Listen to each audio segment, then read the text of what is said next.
Press the bell icon on the YouTube app and never miss another update. नमस्कार, आज हम आए भोपाल के best sexologist clinic doctor Rajesh Mangnani sir की क्लिनिक में। और आज हम जानेंगे कि जो मेरी क्लिनिक में आजकल बहुत स्पर्मेटोरिया के केसेस बहुत आ रहे हैं और हम जानना चाहेंगे कि सर से स्पर्मेटोरिया से कैसे बचा जाए और क्या क्या इसका दवाइयाँ देंगे और ये सब जानेंगे। तो दोस्तों thank you so much sir, आज हमें मौका मिला आपसे 2-4 क्वेश्चन पूछेंगे ये स्पर्मेटोरिया के बारे में।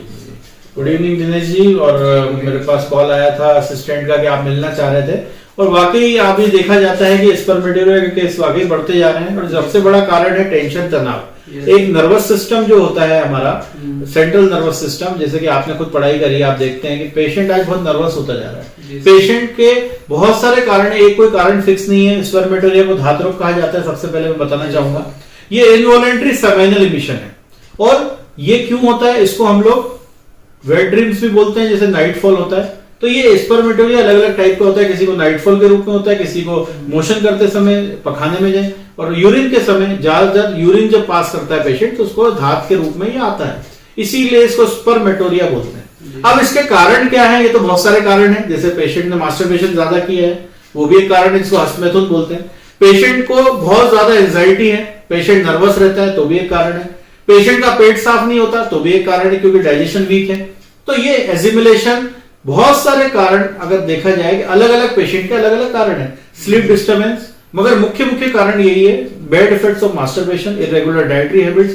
अगर आप मैं देखूं, मेरे जो केसेस हमारे हॉस्पिटल में आते थे उसमें भी अलग अलग टाइप के पेशेंट आते हैं। तो हम लोग पहले टोटलिटी ऑफ सिम्टम्स के आधार पर पेशेंट को ट्रीट करते हैं। अगर हम पहले देखते हैं पेशेंट की हिस्ट्री क्या है, पेशेंट ने मास्टरबेशन ज्यादा किया है कि उसकी डाइट अच्छी नहीं है कि उसके इरेगुलर हैबिट्स हैं। आज सिगरेट स्मोकिंग भी करते हैं आजकल बच्चे और पेशेंट साथ में आजकल गलत चीजों में इन्वॉल्व होते जा रहे हैं। तो मेरा एक सोशल मीडिया के माध्यम से और एक नॉर्मल आप लोगों के माध्यम से, डॉक्टर्स के माध्यम से यही कहना है, एक क्वालिफाइड चिकित्सक को दिखा के ही स्पर्मेटोरिया का इलाज आपको करवाना चाहिए। और पेशेंट को भी यही बोलूंगा कि पेशेंट एक क्वालिफाइड डॉक्टर के पास जाए, अपनी केस बताए, कुछ छुपाना नहीं है। पेशेंट जितना छुपाएगा और नीम हकीम के चक्करों में और भटकता रहता है। मैंने ऐसे भी पेशेंट देखे जो लाखों रुपए खर्च कर देते हैं नीम हकीम के पास जाके, रिजल्ट नहीं मिलते और आके रोते हैं कि सर मैंने लाखों रुपए खर्च कर दिए, सालों मेरे बर्बाद हो गए, मगर मैं ठीक नहीं हो पाया।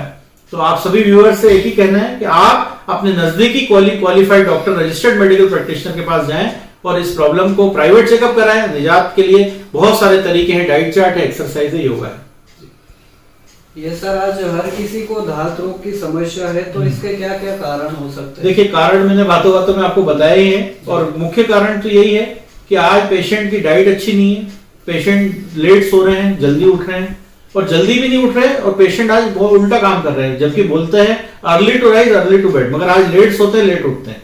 और यही कारण है रात भर ब्लू फिल्म्स देखना, रात भर गलत एक्टिविटी करना और जितना ज्यादा इंडल्ज होंगे सेक्सुअली, बोलते हैं ना सेक्सुअली अब्यूज मतलब वो एक्टिविटी ऐसी होती है कि दिमाग में विचार लाना, तो रात में नाइटफॉल होना स्वाभाविक है। और सेकंड कारण इरेगुलर डाइट, लेट नाइट खाना खाते हैं और सो जाते हैं। जब पेट में गर्माहट रहेगी तो धात तो आएगी। तीसरा कारण कि पोषक आहार, जिसको बोलते हैं पौष्टिक आहार, जिसको बोलते हैं न्यूट्रिशन डाइट, और न्यूट्रिशन डाइट ना लेने का कारण भी यही है। बाहर की कचौड़ी समोसे खा लेना, बाहर की डाइट ले लेना, एक प्रॉपर हरी सब्जियां नहीं खाना, फाइबर डाइट नहीं लेना, प्रोटीन डाइट, एक कैलोरी डाइट जिसको बोलते हैं ना, एक कैलकुलेटिव डाइट ना लेने के कारण पेट खराब होना।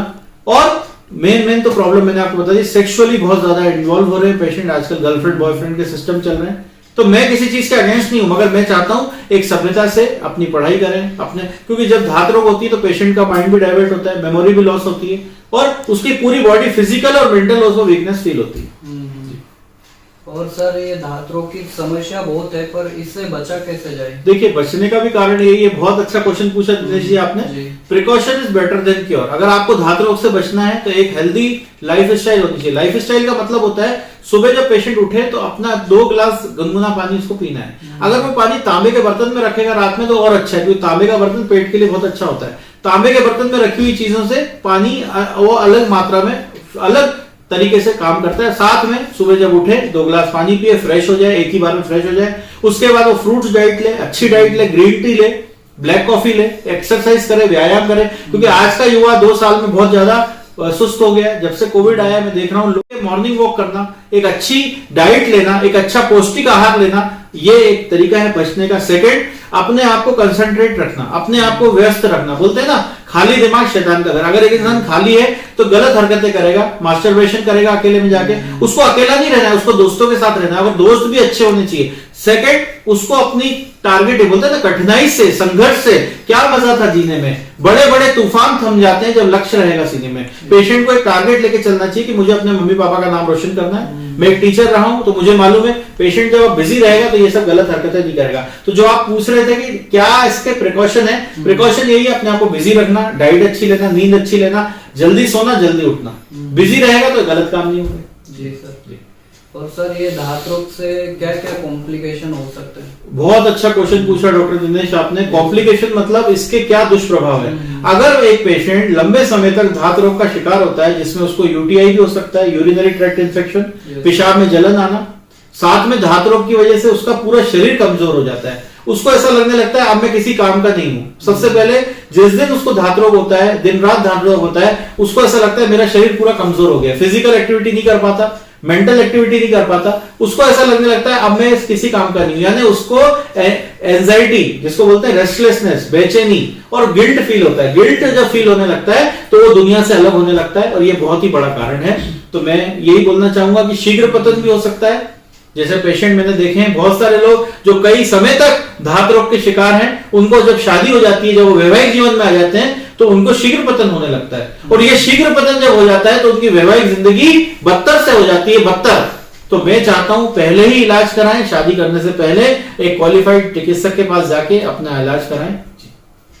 ये सर, हमारे व्यूअर जो धात रोग से परेशान है तो वो कैसे बचा जाए, और इसमें क्या क्या दवाई ले सकते हैं? देखिए दिनेश जी, दवाइयां तो बहुत सारी हैं। अगर मैं आज मॉडर्न ट्रीटमेंट की बात करूं, सबसे विश्व में सबसे second largest pathy modern homeopathy, तो उसमें हम इंडिविजुअलाइजेशन करते हैं। इंडिविजुअलाइजेशन का मतलब होता है हर पेशेंट को हम अलग तरीके से देखते हैं। केस टेकिंग होती है, टोटलिटी ऑफ सिम्टम्स होता है, उसका रूब्रिक सिलेक्शन होता है। हम पहले रूट कॉज पे जाते हैं कि इसका कारण क्या है। सबसे पहले हमें कारण मालूम होना चाहिए कि धात रोग के कारण क्या है। अगर उसकी इरेगुलर डाइट है तो पहले डाइट पे ध्यान देते हैं। अगर मास्टरबेशन का दुष्प्रभाव है तो मास्टरबेशन रोकने की दवाई देंगे। अगर उसको नींद नहीं आती तो नींद अच्छी आए, जिससे नरवाइन टॉनिक आते हैं, हम उनको वो देते हैं। तो हर बीमारी का अलग दवाई, मगर मेन दवाइयां मैं आपको थोड़ी बता दूं। मगर मैं एक चीज बोलना चाहूंगा आपके माध्यम से और व्यूअर्स के माध्यम से कि पहले डॉक्टर को दिखाए बिना दवाई ना लें, पहले एक चिकित्सक को दिखाएं, कुशल चिकित्सक को।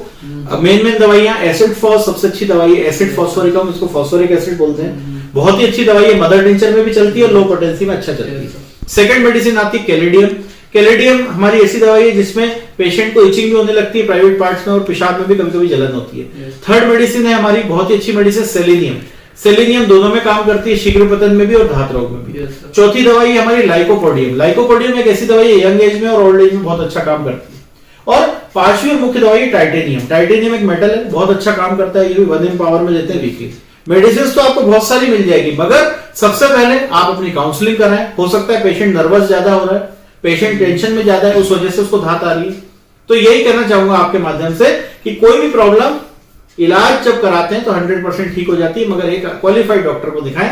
शुभकामनाएं। जी सर, बहुत बहुत धन्यवाद सर, बहुत अच्छा लगा और आपने कीमती समय हमें दिया। और वेलकम, और कभी मिलेंगे। वेलकम, टेक केयर, शुभकामनाएं। और दोस्तों, वीडियो को लाइक और चैनल को जरूर से सब्सक्राइब करिए, और अगला वीडियो और लाते रहेंगे आपके लिए। Thank you.